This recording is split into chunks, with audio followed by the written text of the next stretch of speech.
kulanti wacan wanaagsan dhammaan ummadda Soomaaliyeed meel kastoo aad soo joogtaan iyo meel kastoo aad sii fadhisaan waxaad naga daawanaysaan TV-ga caalamiga ah ee daawada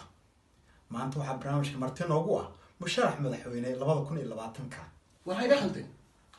maxaa dhacay 2022 habeenkii baan ku seexda waan ku wardiyaa waan ku yiri saan u ilaawo 2022 weeyaan madaxweynahan hadda jooga markay xilku ka dhamaadaan inuu raba inaan wadanka la wareego wadanka u tariyo oo inaa madaxweyne noqotid darta xaq baan u leeyahay waa tahay xaq baan u leeyahay waa tahay mudan madaxweyne waatin baan anigu bal magacaaga iyo darajadaada ummadda u sheeg isbarmada isbroot aniga ayaan soo ilaaway hay weydiisin waa tahay mudan madaxweyne mudan musharax waxaan ku weydiiyey magacaaga iyo darajadaada maxaad buug u raasatay abuka waxaan ku raadsaday nin rag waa kii hubkiisa wata baan ku yiri dagaalkuna gondaha uu ka bilaabmaa hubkay waxaa ku jira culum baa ku jirta halkan aqoon baa ku duugan baa ku yiri maya anigu waxaan ku weydiiyey magacaaga iyo darajadaada anigu waxaan ahay hadalku macaash baa magacayga la yiraahdaa nin qarsoon ma ahay oo magaca waa hadalku macaash dadka adiga ku laaleeg iyo kuwa ka yar baan garanaynay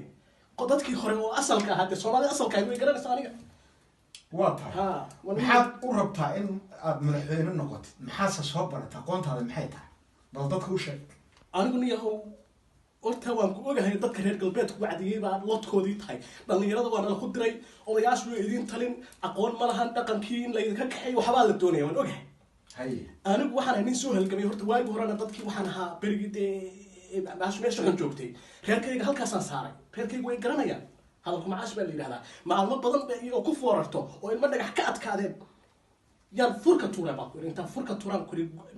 dhabarjabintaan sameeyey iyo waxyaabaha aan geystay iyo intaan dad dilay waxaan ka qayb galay dagaalka calooladoox waxaan ka qayb galay dhuungooye waxaan ka qayb galay baan ku yiri xuushaale waxaan ka qayb galay intaas oo meelood baan soo taagnaa baan ku yiri oo kasoo badbaaday taas horta dhanka militariga waa kaa dhex gelaya waxaad tiri waxaan rabaa inaan madaxweyne noqdo waxaana tiri waxaadna sheegtay inaad dad badan soo dishay oo dagaalo reerkiina aad kasoo qayb qaadatay sidaasaad doonaysa inaad madaxweyne ku noqotid xilligeedaa la joogay oo maalintaa maalin lii baahnaa bay ahayd maalin hadal shaqaynayana ma ahayn oo hadalku macaaska la ii bixiyey la iguma bixin inaan nin hadal wax ku qabta ahaye horta habad baan maaragtay waa dhinaca kale laigu rogay bahasha hadalka waa jibaan jirin baa la yidhahdaa waxaan hadalkaaga u fahmay mudane musharax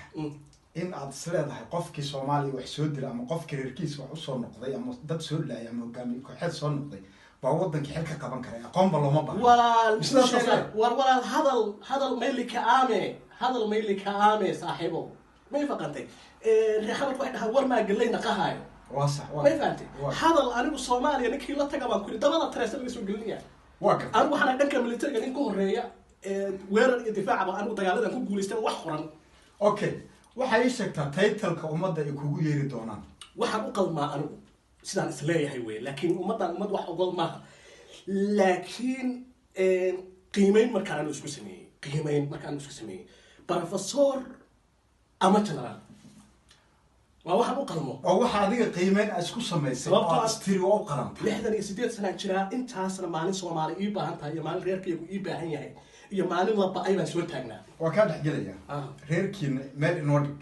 iyo wax ma reerka ma jira la'aantood waxa loo baahan yahay aqoon maxaad soo baratay adiga awalan horta reer adag baan ka dhashay kursigan waa ku gorgortamaya reer adag oo kursigan ciidana u keeni kara dhaqaalaha ugu bixin kara oo jecel baan horta ka dhashay haddaan afqalada la imaado aan kursigii waxa la yiri faraan dufan lahayn wax ma dugaanay oo aan awoodna la imaano military la imaano boqol wiil ay dagaalantaan aan keeni karin maxaa kursigan u hawaysanaya tan kale aan soo bartayna waa soo tahriiraan intaas oo xuduud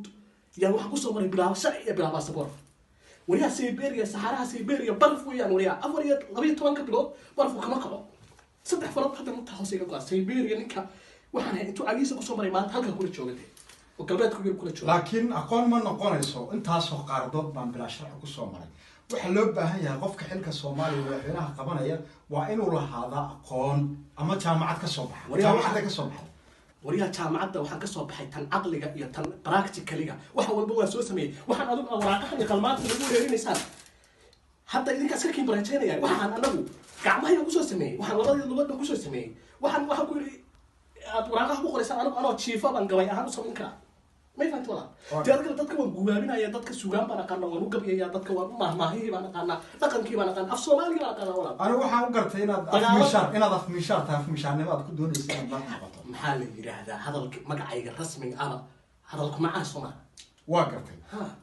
وأوصل نقول النتا dadka Soomaaliya xilka ka haya wadada qoyahnaha ama professor xanada ama doctor xanado wadada wax soo bartay adigu maxaad soo baratay